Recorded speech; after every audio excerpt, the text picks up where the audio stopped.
राधे जय श्री कृष्णा। पौष मास के शुक्ल पक्ष में आने वाली एकादशी है पुत्रदा एकादशी, जिसे बैकुंठ एकादशी भी कहा जाता है। अंग्रेजी कैलेंडर के अनुसार साल 2025 की अंतिम एकादशी है पौष पुत्रदा एकादशी, और इस बार भी एकादशी तिथि 2 दिन रहने के कारण यह असमंजस बना हुआ है कि एकादशी का व्रत किस दिन रखना चाहिए और व्रत का पारण किस दिन करना चाहिए। तो दोस्तों आइए जानते हैं साल 2025 में पौष पुत्रदा एकादशी की सही तिथि और व्रत पारण मुहूर्त के बारे में। इस बार एकादशी तिथि 23 दिसंबर दिन मंगलवार को सुबह 7:51 से प्रारंभ हो रही है। इससे पहले तक 10वीं तिथि रहेगी और एकादशी तिथि का समापन होगा 31 दिसंबर दिन बुधवार को सुबह 5 बजे तक।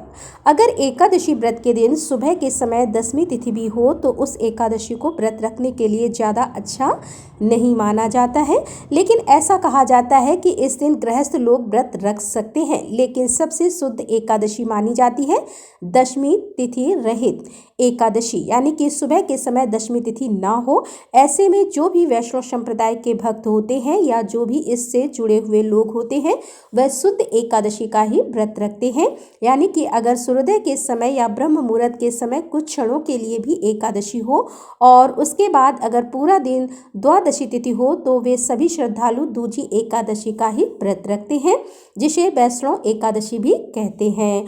और ऐसे में सबसे अधिक मोक्ष प्रदायनी या सबसे अधिक पुण्यदायनी तिथि कही जाती है वैष्णव एकादशी, और इस बार 30 दिसंबर मंगलवार को भी पुत्रदा एकादशी का व्रत रखा जाएगा। वहीं इस मंदिर के अनुसार 31 दिसंबर दिन बुधवार को भी पुत्रदा एकादशी का व्रत रहेगा। अगर बात की जाए किस दिन एकादशी का व्रत रखना ज़्यादा सही है तो 31 दिसंबर दिन बुधवार को व्रत रखना सबसे ज़्यादा सही रहेगा। ऐसा इसलिए है क्योंकि अगर आप मंगलवार के दिन एकादशी व्रत रख रहे हैं तो ध्यान रखिएगा बुधवार के दिन सुबह के समय हरिवासर रहेगा। सुबह लगभग 4 से 5 घंटे तक हरिवासर का समय रहेगा और इस अवधि में एकादशी व्रत नहीं खोला जाता। ऐसे में आपको व्रत दोपहर के समय ही खोलना होगा। अगर आप 31 दिसंबर बुधवार को व्रत रखेंगे तो आप गुरुवार के दिन सुबह सुबह अपना व्रत खोल सकते हैं। तो आइए जान लेते हैं द्वादशी तिथि और पारण मुहूर्त के बारे में भी। द्वादशी तिथि 31 दिसंबर दिन बुधवार को सुबह 5:01 से शुरू होगी और इसी के साथ हरिवासर का समय भी शुरू हो जाएगा और बुधवार को पूरा दिन द्वादशी तिथि रहने वाली है, जो कि देखा जाए तो देर रात 12 बजे तक के बाद 1:47 पर, और अगर तिथियों के अनुसार बात करें तो 1 जनवरी 2026 को 1:47 पर द्वादशी तिथि समाप्ति होगी, यानी कि इस बार बुधवार को ब्रह्म मुहूर्त में एकादशी और उसके बाद पूरा दिन द्वादशी तिथि रहने वाली है।